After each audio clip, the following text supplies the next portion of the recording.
Galera, tudo bem? Tudo bem com vocês? No vídeo de hoje nós vamos falar um pouquinho sobre pressão crítica de abertura e pressão crítica de fechamento. A pressão crítica de abertura nada mais é que a pressão necessária para abrir um alvéolo que está previamente fechado. E a pressão de fechamento é a pressão necessária para mantê-lo aberto, já que ele foi aberto pela pressão de abertura, a pressão necessária mínima para manter ele aberto no final da expiração.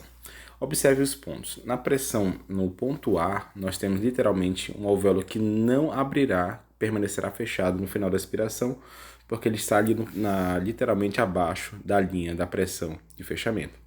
Se a pressão alveolar for aumentada para o ponto B, ele ainda continuará fechado. Por quê? Porque ele não ultrapassou a pressão de abertura, a pressão necessária para abri-lo, já que ele está previamente fechado. Se a pressão alveolar for aumentada para o ponto C, ele vai ser aberto, porque literalmente ele ultrapassou a pressão crítica de abertura. Se a pressão alveolar agora cair para o ponto D, ele ainda continua aberto. Por quê? Porque ele foi previamente aberto no ponto C e ele está acima da pressão de fechamento, então ele continua aberto.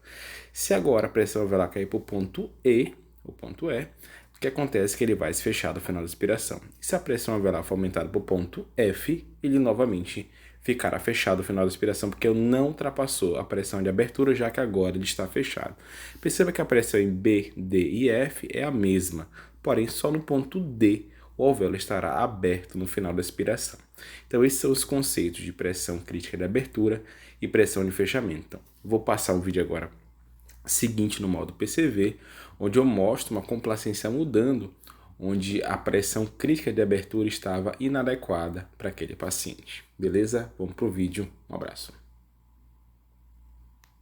Fala galera, tudo bem? Tudo bem com vocês? Um vídeo bem interessante sobre atelectrauma, pressão crítica de abertura e pressão crítica de fechamento, pressão alveolar no caso.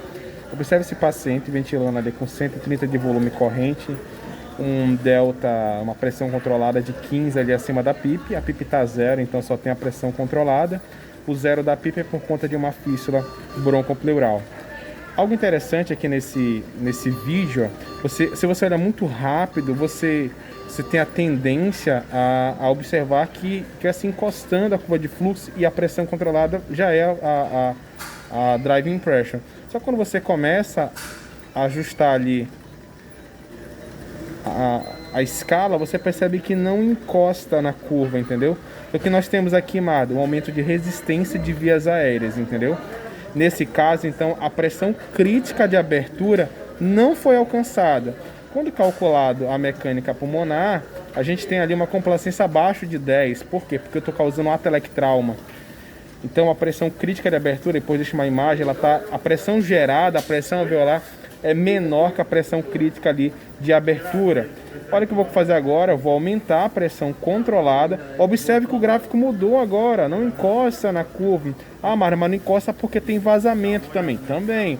Mas perceba que abriu ali a curva de fluxo. E quando você calcula ali a mecânica novamente, percebe que tem um prolongamento na constante. A driving pressure agora ficou 15 e percebe que aumentou a complacência. Por quê? Porque a pressão crítica de abertura usada na primeira situação, ela a pressão alveolar, a pressão controlada usada, ela é inferior à pressão crítica de abertura. Se você usar, nesse caso, a gente tem basicamente ali alvéolo colapsado e grande chance de evoluir o paciente com atelectrauma, muito comum nos modos pressóricos ali, onde às vezes não tem como mensurar a pressão alveolar. Eu tenho uma pequena perda por conta de um vazamento, mas aqui certeza que eu tenho uma pressão crítica uma pressão alveolar inferior à pressão crítica de abertura e atelectrauma. Beleza? Um abraço e até a próxima. Tchau, tchau.